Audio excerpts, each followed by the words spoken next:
I think we're going back to July next year, but man, September is not a bad time to be in North Carolina. So we'll just soak in this moment anyway. Whatever happens next year, this is a great pleasure to be with you all. My name is Brian McLaren. Frank and I are going to have a conversation, and I'm just so happy I get to tell you all something about Frank. Many years ago, Frank wrote a book called A Time for Anger. You were just talking about that a day or two ago. I mean, anger is still on the docket. And my wife will tell you, I sat in my living room laughing out loud as I read this book and reading paragraphs to her of the book. Just some zingers, and I just said, this guy's amazing. And I never thought I would be able to meet him. And then some years later, I read one of Frank's novels. I read a couple of his other books, but then I read a novel of his called Portofino. Now, look, I was an English major. I taught great literature, okay? I thought this was a work of literature that this guy created. And you know, Frank's father is responsible for a lot of my psychoses and neuroses and a whole lot of other things. You know, like Frank's father is known to many people as sort of a fundamentalist with a doctorate, I guess. But can I tell you, I grew up so fundamentalist that Frank's father he drank beer. That just tells you what a lost soul he was. And to be around somebody who drank beer, liked art, and talked about philosophy was like liberation for me, right? And so I liked his father, but I liked Frank even more. And the fact that in the years since we've got to become friends is super meaningful for me. I just love this guy. If you haven't read a lot of his books, you ought to start. And really, the next one that's coming out is, I have the manuscript, and I read an earlier version of it. I'm now reading the final manuscript, and it's coming out November 2nd. And it is just a book that will help you be a better human being. And so I'm really happy to be here with Frank, and we're just going to talk. So and you can eavesdrop. And if you don't want to eavesdrop, go somewhere else, and you'll have more fun. So, and we'll open it up for some discussion too. Well, first of all, thank you, Brian, so much for the kind words about my work as a writer, and that means a lot to me because that's what I do. I am a writer. All the rest is peripheral, and the other thing I do is I take care of the 3 of my youngest 5 grandchildren and have for the last 12 years, and that's where this book, Fall in Love, Have Children, Stay Put, Save the Planet, Be Happy, comes from. And as I explained yesterday, that title is meant to enrage some people saying, is he saying I've got to be a white guy that gets married after he gets his girlfriend pregnant when he's 17? That's the story. Stays married for 52 years, which has happened, very lucky, very fortunate, and then has grandchildren. No, because I make very clear in the opening of this book that the model for my dynamic of social change is the community that fought for gay rights in the 70s and 80s to make us defined by love and our relationships instead of career and instead of labels. And so the book has a purposefully traditional title to draw people in and find out that I'm talking about real family values, not misogyny, real family values and not homophobia, and so forth.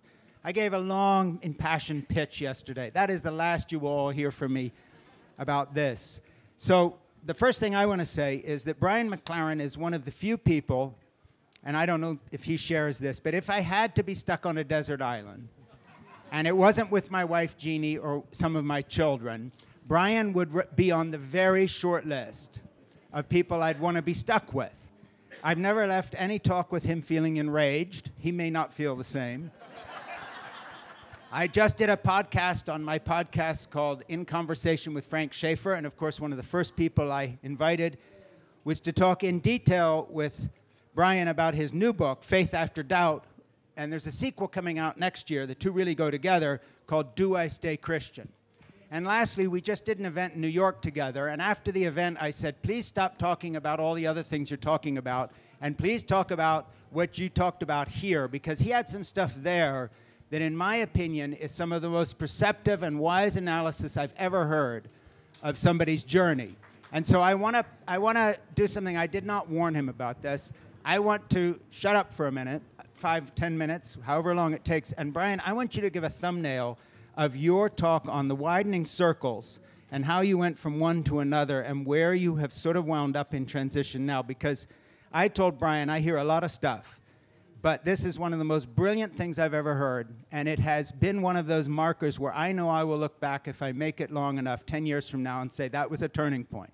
So I want you to share that with these folks who have come to hear us both talk, but I want to hear you share that because it has really started a process in me. So please share what you said. So now I'm really worried because I'm not sure I remember which part you want me to talk about. I want you to talk about the circles and how you moved from one circle of reality and truth, and you realized that it kept broadening out, and then in the end, your whole thing about reality and the pebble in the stream and the water now I got it. and the whole bed. Now I got it. Okay. And if you were too drunk to remember, I don't know what to say. No, but or if you need a drink to bring all this out, would someone go get one? Thank you. Yeah. So, okay. It's just a lot of pressure because that really raised expectations. So could everybody lower expectations for just a minute? I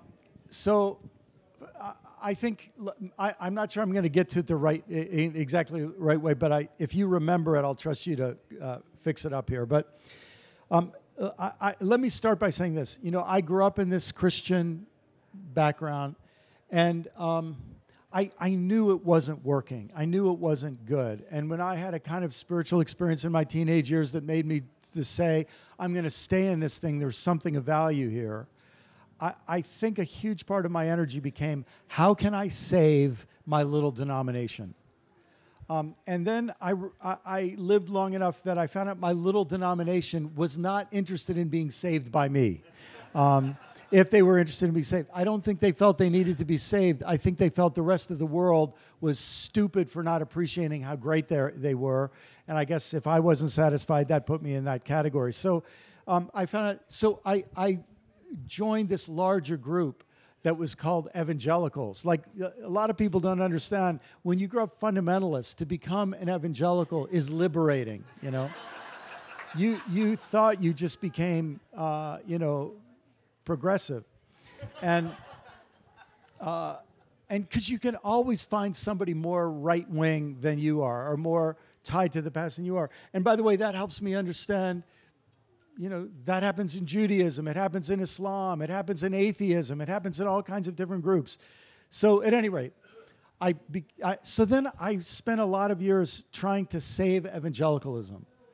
And I found out that evangelicalism was really not interested in being saved by me. They were waiting for their true savior, Donald Trump. So,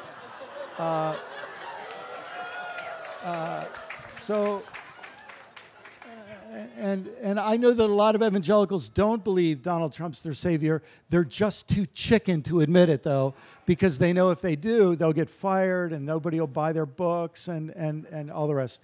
And I don't mean that uncharitably. I think that a lot of people would say, if I could tell the truth, I would. I just can't because of where it will lead. And a few of you have told the truth, and you have the scars to know that it is costly and it's difficult. Thank you for having the courage to tell the truth. But at any rate, so then I thought, you know, I felt an affinity with mainline Protestants, and I have deep connections with elements of Catholicism.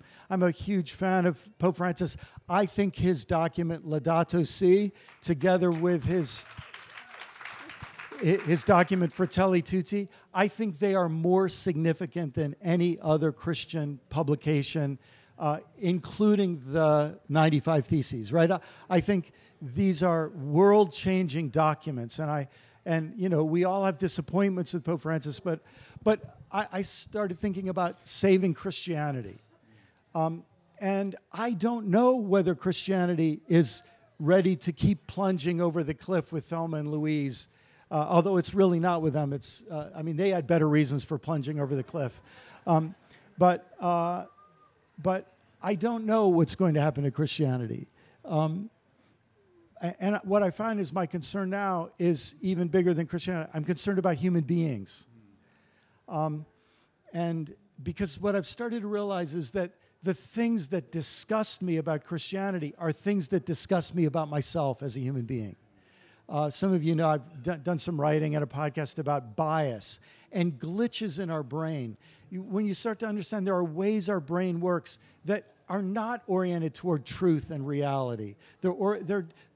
We have sort of an evolutionary heritage to our brain that orients us toward tribal belonging. So when I understand that about human beings, it doesn't make me a misanthrope, but it makes me sort of empathetic. In fact, suddenly a saying like, they're like sheep without a shepherd,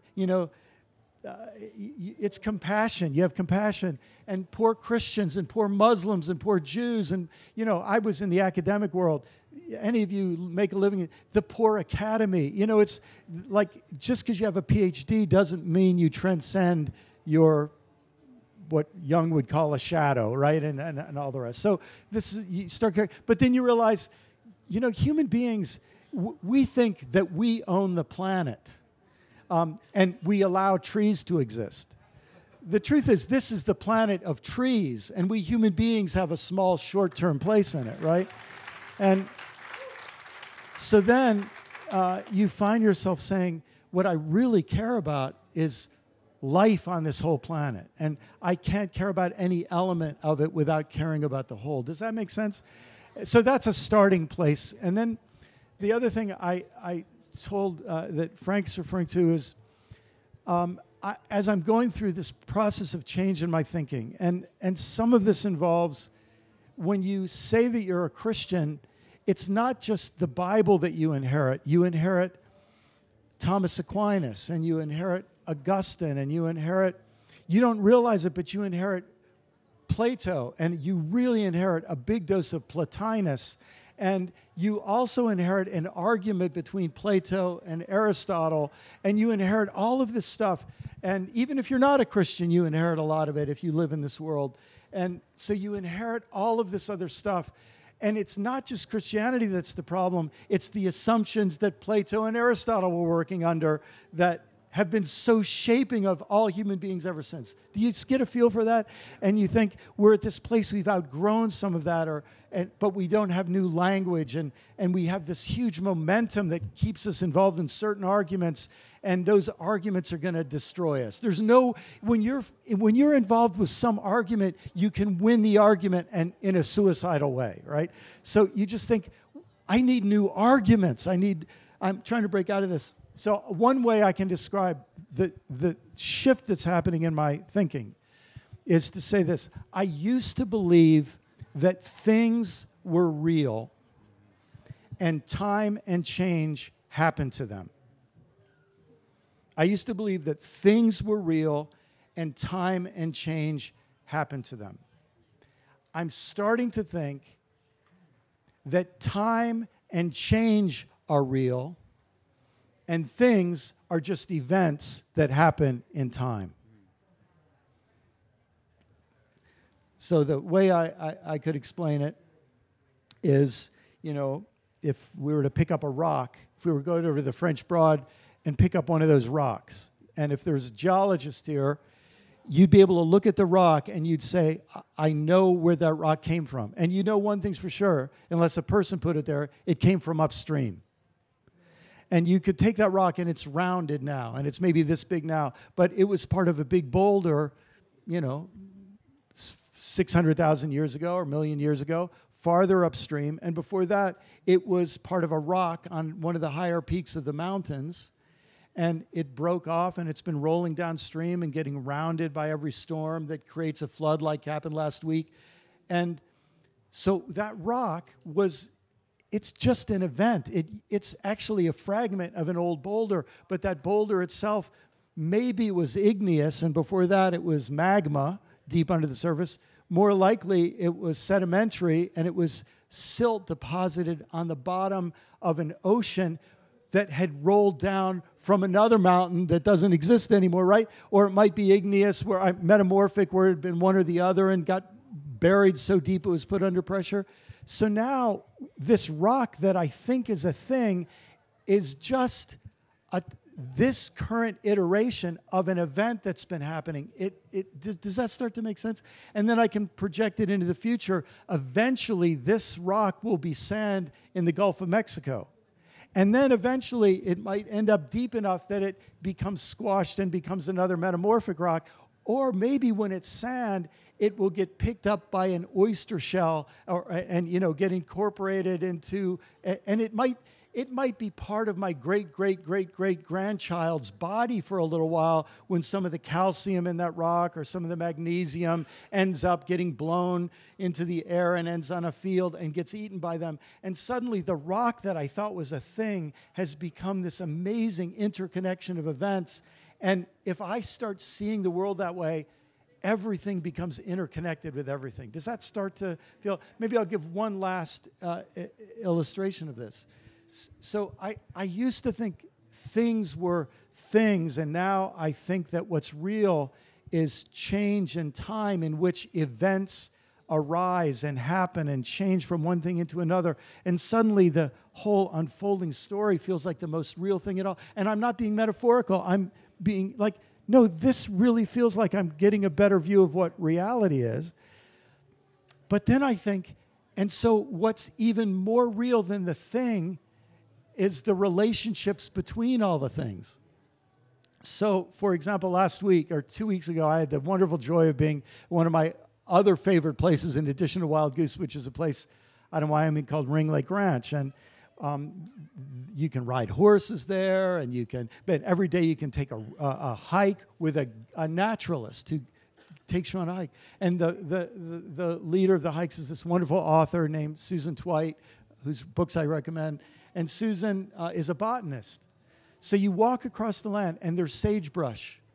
And you just stop and say, tell me about sagebrush. And you find out that when the snow blows across the flat, high desert, it gathers around sagebrush because it sort of sticks up, right? She said, think of it like this. Sagebrush, this is like a rainforest. And it's just that the tallest trees here are this tall, and the real excitement is the roots under the surface. Imagine inverting a rainforest where the most exciting things are underground. And so when the snow gathers around the sagebrush, then the snow melts there and moisture lives. So the sagebrush creates a little mini rainforest around it. And in the high desert and the hot summer, this is where everything derives its life from that moisture. And in the winter, when the snows are high, it's just the tips of this that are left for the elk and the bison and the other big ungulates to eat. And then right next to it is a plant. And you say, tell me about that plant. She says, that's the only flower in the high desert that blooms at night. Why would a flower bloom at night? Because there's so much competition for pollinators during the day. And there's one moth that pollinates that plant at night. And so that plant wouldn't exist without that moth, and that moth wouldn't exist without that plant. And neither would exist without sagebrush to create the moisture. And pretty soon, you can't look at anything without feeling the connection of everything. And so when you start seeing the world that way, it just changes everything. And it's wonderful, and it's holy, and it's sacred, and it's... Yeah, that's right. And it's just breathtaking. So, well, now you know why I wanted him to share that.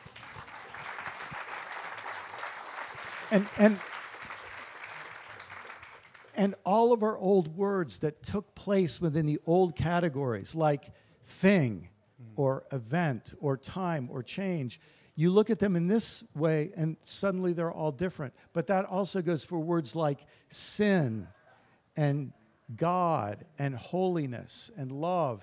They take on a new dimension. And that's part of what is the struggle that everybody's going through, because the categories of philosophy, just like the categories of religion and the categories of economics and the categories of government and politics, all of these categories are for that old world that is the world I just don't feel I live in anymore. Does that start to make sense? And that's happening around us. And it's why places like this spring up. I mean, it is a little weird for people to think it's worth sitting under a hot tent on a warm day to talk about this sort of thing. But it's because we all know that we're like in this problem that we don't have language to talk about the world that we actually live in. And we want to be around other people who are scratching their heads about that. So the only appropriate response to that from me in a conversation is to say, Brian McLaren, I love you. And and I tear up thinking about it. You are one of my shining beacons. Oh, thanks. Thank you. Thank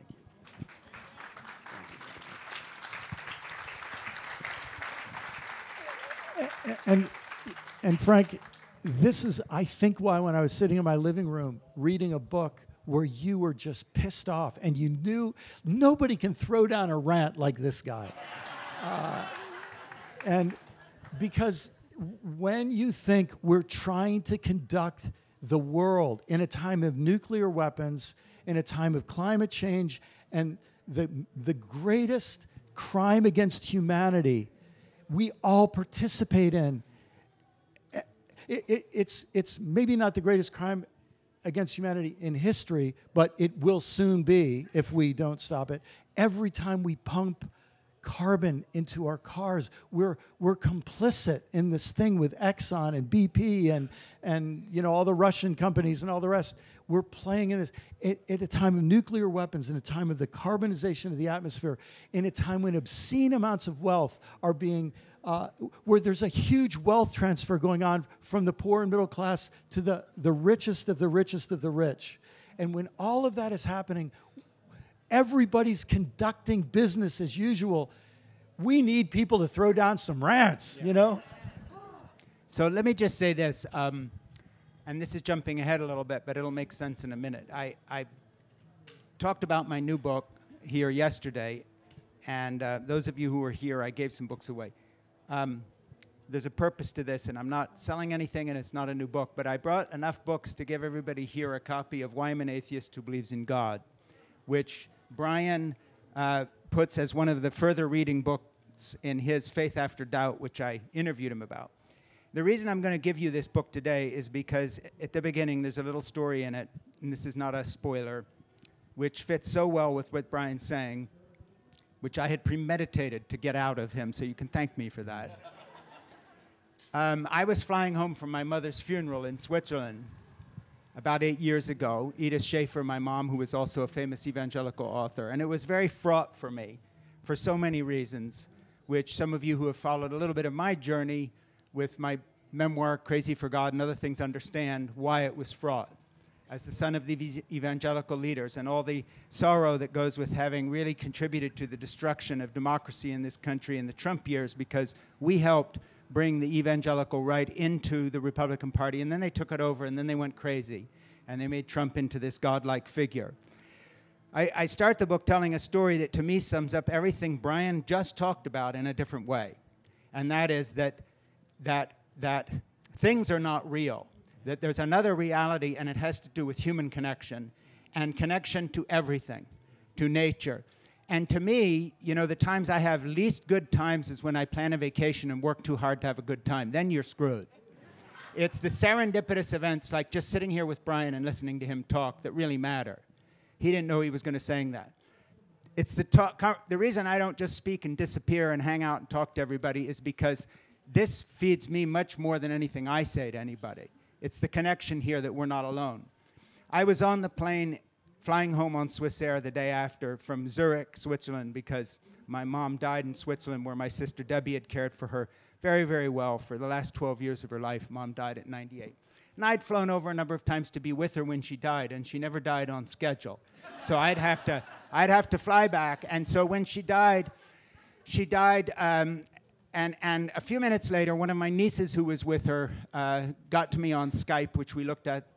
And I start my new book with this story, and then I'm going to go to the one here on Why I'm an Atheist Who Believes in God that I'm going to give each one of you a copy of. In this book, I start with a story about Lucy, my granddaughter, who at that time was 3 or 4 years old. And she would sit on my lap and talk to my mom on Skype, and she's never going to meet her in the flesh. And she knows this. And I watched my mom die, and I told Lucy, we went into the kitchen, and I said to Lucy, I am so sad. I am so sad. And her words to me as a 3.5-year-old were basically the key to everything. Seriously. She said, Ba, because they call me Ba, but you have me. She's not my mom, and my mother is irreplaceable, but it isn't things. It's the energy between things and the new life that was handed me in her. When I got on the plane after Mom's funeral, and it was fraught, because many evangelical everything and ghosts and demons and all the rest, this was not happy for me. And I was on this airplane feeling really distraught, and the flight got all screwed up, things again, untrustworthy things. I had had an aisle seat, now I have a middle seat. It isn't what I want, we're on new equipment. Where's my baggage? My mother's just died. Can't the people on Swiss see that I'm screwed up, and why would this flight get messed up? I was going to use other words, but I'm hoping this will have a wider distribution than my normal rants. And worst of all, there's a very lovely young woman sitting next to me, but she's got some weird medical-looking device on her face, and it's like, okay, and this is pre-COVID, but it's like, now what? I've got some wacko next to me with, like, does she think this is in outer space and there's no oxygen on airplanes? Way past a mask with a thing and a tube and another thing, and it's like, oh, this is such a mess. And I look at her, and she's very good looking, so okay, there's that. But she's all covered up with a weird fogged up thing, and it's like, and this is a long flight, and it's the wrong flight, and by the way, you've got my seat. I didn't say that. So the flight takes off, and we're served the before dinner drink, and the first thing that happens is I spill an entire glass of red wine right on her lap. By accident, that knocks off the tray. Now, this is either a conversation starter or an ender forever. And she takes this thing off and does a switch and so forth, and I just say, I am so, so, so sorry. I don't know what to do. This isn't a question of mopping up with a napkin, and what am I going to do? And it's in her pants and on her lap and so forth. And she turns to me very graciously with the sweetest accent, and she says to me, this is nothing. I grew up on a small farm down a long road, and when the road ended, there was a dirt track, and at the end of that track was our farm where I grew up killing chickens. I don't care about a little wine on my lap. Well, 6 hours later, we had talked the whole flight, and it turned out that my mother was a classical music aficionado. I grew up with classical music everywhere, and her big idea of saving the money from the Lord's work to do something special was to buy season tickets to classical concerts in Montreux, Switzerland, and I know the classical canon, not as an academic, but when I hear it, I know what I'm hearing, and I play classical music.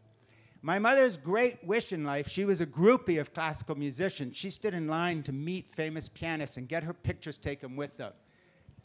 That's my mother, classical music, and she believed in serendipitous meetings. Well, by the end of that talk, I found out that Camilla Tilling was not only a lyric soprano opera star, the likes of which my mother would have killed to be sitting next to, but that she, and this is the weird part, had grown up in a fundamentalist home in Sweden. That's not what you think of, that not Omaha, Nebraska, Sweden.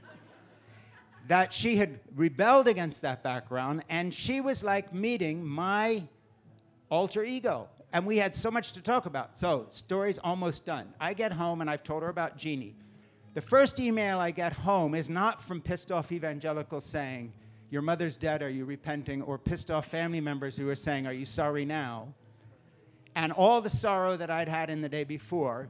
It is an email from Camilla saying, there are 2 tickets to Mahler's 4th Symphony sitting for you at the box office in Boston, where I'll be singing tomorrow night. And she said, the choral part, by the way, is Mahler's poem from a child who has just arrived in heaven. And it's like, okay, so I may not believe in God, but I do believe in my mother's power continuing. Because I don't think this had anything to do with the Lord, but my mother is a very powerful woman. And so it's like, Frank's been really screwed over. He's very sad. I'm putting him next to an opera singer. She's going to sing a poem about getting to heaven, and they're going to talk about their own journey away from fundamentalism. And there's just too many things there. And again, this is the rock in the stream in transition. It's so much more important than anything physical we've got here. It was the connection and the evolution between 2 people. So I begin my book, Why I'm an Atheist Who Believes in God, with that story, which I will give you. And the one about Lucy starts this. So Brian's thing that he did in New York and this here for me explained to me why these things have such a deep, powerful impact on me. And finally, having listened to Brian, I thought, the penny drops. Brian has explained to me, it's not the things, it's the interconnectedness, whether it's a human relationship or with the trees feeding each other when one is sick. And when you start seeing that, you no longer think you're defined by career or money or position or power. You're defined by your relationship with everything that begins with people around you. And as I was talking about my book, I say we're all parents. Brian is parenting me right now because of his kindness in pitching my novel Portofino, taking me seriously as a writer. You are my mother at this moment, and I'm being serious. And I am Brian's mother because I love him, and I've got his back if something comes up, and I'm one of the people he could call. That's not a thing. That's us rolling over in the stream together, going from rock to sand and to who knows what. And like I said before, I love you, Brian, so thanks for making what I've been trying to write clear to the author. Okay.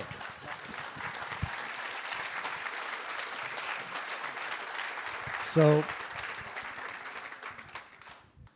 I mentioned this book, Portofino, which is the story of this young kid in a fundamentalist family. I wonder where he did research on that, you know,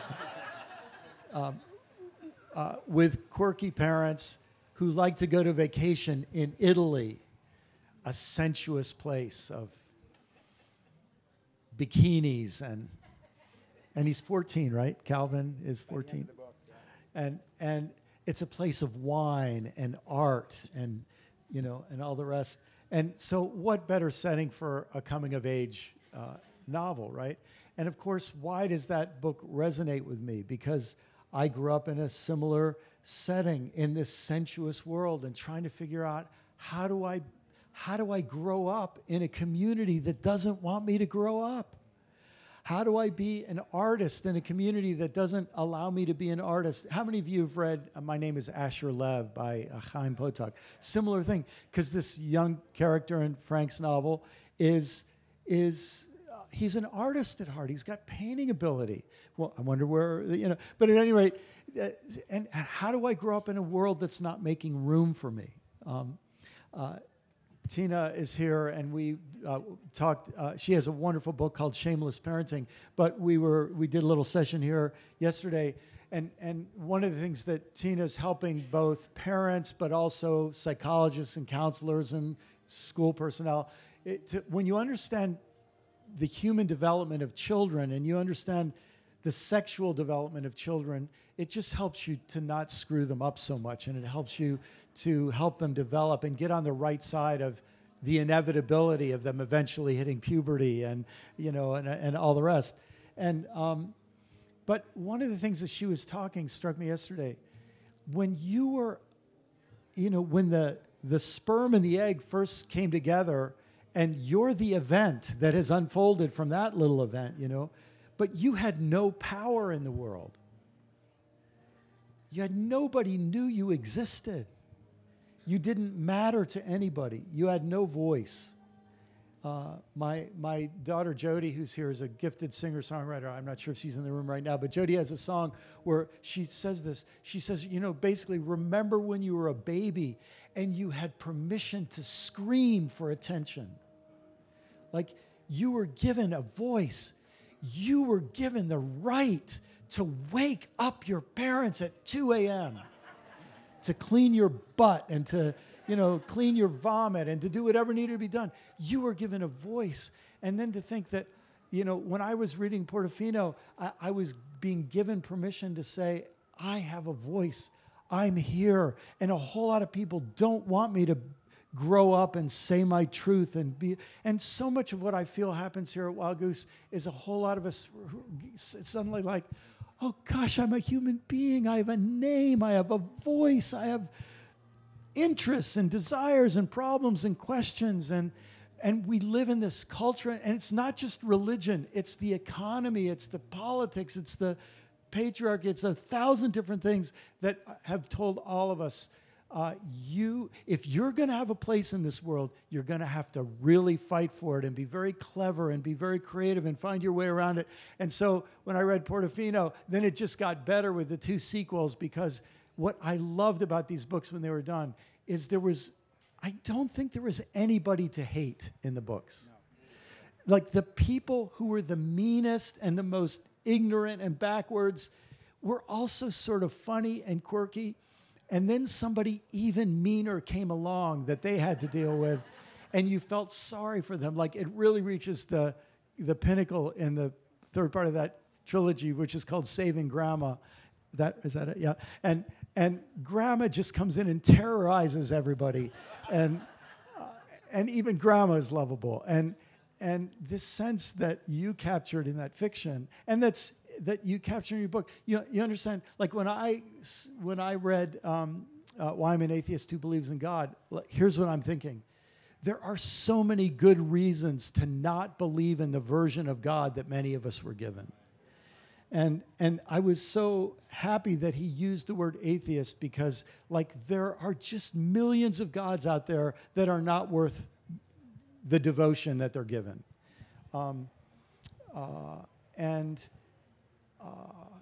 I don't know if you've ever thought of this, but one way even to understand the crucifixion is to say that sometimes understandings of God, it's time to bury them and see what comes from the ashes, you know?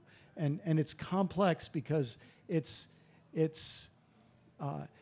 some ways, you know, the cross is about someone being killed by the 2 gods, functional gods in the world, which are politics and economics and religion. You know, sort of the societal structures that we would call secular, which are political and economic and religious, and those gods do the killing, and they also represent what deserves to be left in the grave. And will something arise in its place? And don't you hear why I'm an atheist who believes in God? Like, something has to be put to bed to let something else rise. So, and that's why I love your nonfiction, but your fiction I felt like it took me to a place where those things that were actually happening, I could watch them in slow enough motion to sort of, and feel them happening in the awkward moment. Some of you will identify when the religious family goes into a restaurant and needs to have a witness by having a long prayer, joining hands in the middle of the restaurant. And the 13-year-old boy is looking around thinking, is that pretty girl over there noticing that I'm part of this weird family that's doing this little demonstration there? And so, yeah, more biographical than if I twitch occasionally, it's all true. You know, and these things actually happen. So, you know, what I would like to say, too, is that Brian's writing a next book, Do I Stay Christian? And that's sort of a counterintuitive title, like Why I Am an Atheist Who Believes in God, because I know your answer is not going to be the one that our old evangelical friends would hope for. And I know it's not coming out till next summer, but it would sure be interesting to me. I did do this on the podcast a little, but I'd like a tiny thumbnail of your new what's in the works right now. So a lot of my books arise out of the problems that my last book created, right? But really, it's one of the nice things about being a writer who goes out and gets to talk about his books. And just so you know, not many writers can make a living writing. They really make a living by talking about their writing. So, but it's really worked well. So my previous books, you know, I go out and speak about them, and then person after person comes up to me and says, you know, I'm a Catholic priest. I had a Vatican official contact me and say, I just read, you know, one of your books was translated into Italian, and he basically said, I don't believe in prayer anymore because I don't believe in the kind of God who you need to twist God's arm to get, like, God doesn't need motivation to do good if God is worth any definition at all. And I'm struggling with prayer. And he said, because of where I work, I don't have many people I can talk to about this, right? So people come up to you, and I just feel so many people are struggling with this question. Do I even stay in this religion? Like, I know I've deconstructed a lot of the old parts of this, and I'm reconstructing new part of it. But even if what I reconstruct is good, does my including my name with this thing, does it add credence to those people doing these other things over there? And so this is like an existential question for a lot of people. And so I see many people making many decisions about this, and I'm not out to condemn anybody who says I'm not going to stay Christian or I am going to stay Christian. People do what they do for good reasons. And could we say it this way? If things are unfolding, whatever anybody's next step is probably the next step that they can take. Like if they could take 10 steps, they would, but they can take this one. And so some people take a step and say, I'm no longer a Christian, and then 2 years later they say, actually, you know, maybe I sort of am, and so it's all unfolding. But what I decided to do with the book is to make the first third of the book is just called No. Do I stay Christian? No. And I give 10 chapters of the very best reasons I can think of to not be a Christian.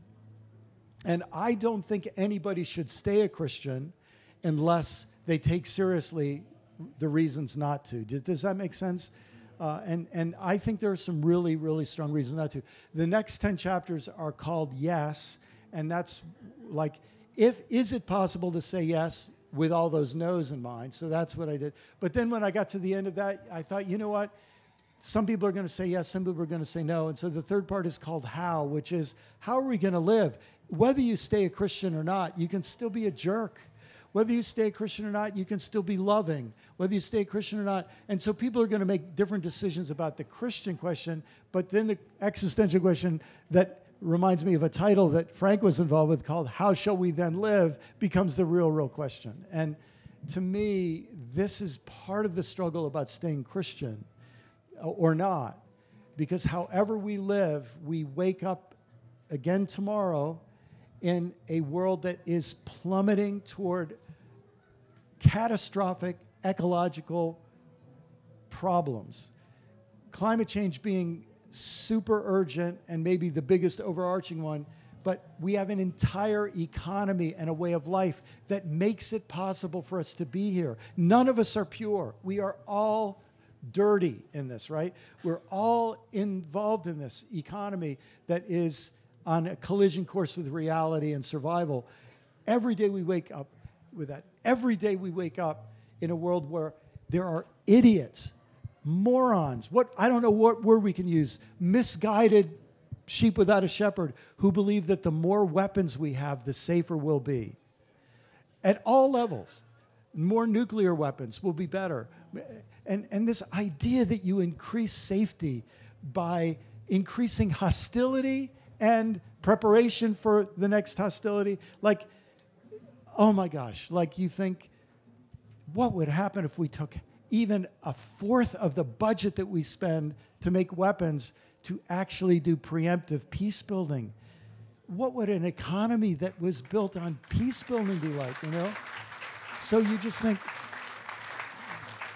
but it will happen. You know, there's an election in 2022 that'll be very important for all of you to vote and register everybody you can. And there'll be an election in 2024. And there will be virtually nobody who's out there saying, let's build a culture of peace and let's invest in it. And let's, you know, so that will be there. And tomorrow when you wake up,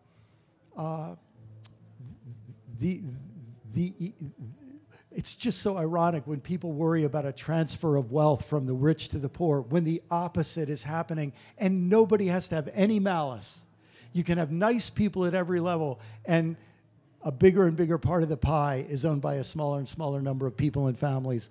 And when you put those three things together, you just think how we live in this world is a big, big question. And so I just want to go on record in saying I want every resource that any person with the label Christian can offer us to help deal with that problem. And any person who's Muslim, I want all the help they can give. And any person who's Hindu or Buddhist or Jewish or Sikh, or I want every resource that every atheist in the world, whether or not they believe in God, can bring, because we're in this thing together, and that event, that flow of events, it takes us somewhere, and we're gifted with the possibility of foresight. And that's why these questions become so real. Thank you to Brian again for plugging Portofino, Saving Grandma Zermatt. I hope you enjoy them if you read them. I want to talk about the fact that some of the work that I've been doing recently ties in exactly to what Brian is saying, and I'll put it this way, and that is that I think what defines a person, there are many things that define a person, but if you're looking for a shorthand on how you define yourself and those around you, I think it hinges on a very simple formula, and that is, what is your definition of success? And that defines a whole culture.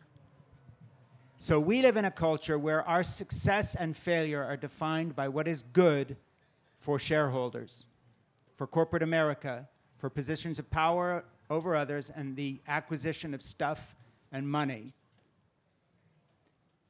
A culture that is defined by the success in individual connection between people and relationships is a culture far less likely to consume the planet.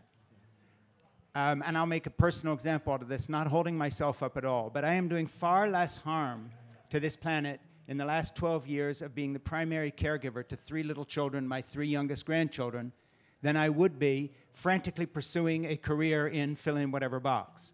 The Italian kids in Italy who were being subsidized by their government to go back and reclaim destroyed farmland and start small restorative farming on an ecologically sustainable scale in villages that have been abandoned are doing far less harm to our planet than they were in Milan and Torino pursuing high-powered careers for Italian corporations and other global and international conglomerates.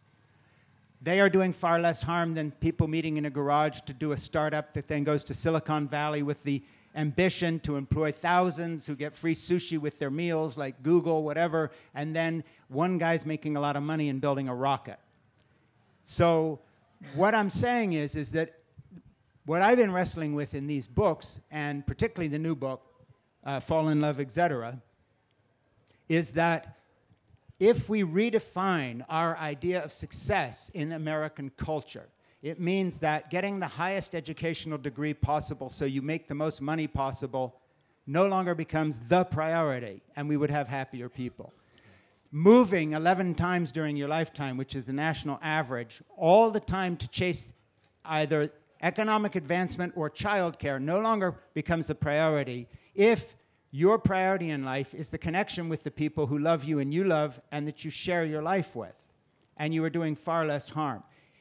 So we talk about upward mobility, et cetera, being a good thing. And okay, when you strip it down, and there are people living in communities you're not legally allowed to live in unless you're over 55, and there are children locked in daycare centers, and it's all so that Google and Netflix and these people can make more money by having employees who will move anywhere, smash up family after family, and chase the dollar.